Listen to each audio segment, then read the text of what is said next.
বন্ধুরা এই ভিডিওটা শেষ পর্যন্ত দেখুন। এই মানুষটার বউ অন্যজনের লগে পরকীয়া করে। বউকে ধরা ফেলানোর জন্য বাবার কাছে আসে। বাবা কি উপায় দিল দেখুন। তাই কই দেখি। একটা চশমা দেওয়ার পরে মানুষটা নায়িকা হয়ে যায়। দেখতে পাচ্ছি না। এবার বউকে ধরা ফেলাবে কার দেখুন। সাথে পরকীয়া করো আমি ধরবো।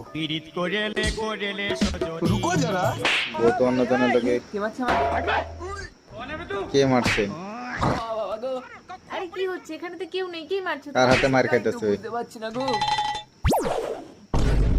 স্বামী আমাকে ক্ষমা করে দাও। দেখুন কি করে এখন। চশমা এটা পড়লে আমাকে চশমাটা ওকে দিবে দেখুন। তোরা আর পরকীয়া করতে পারবি না, চোখে লাগিয়ে দেখ।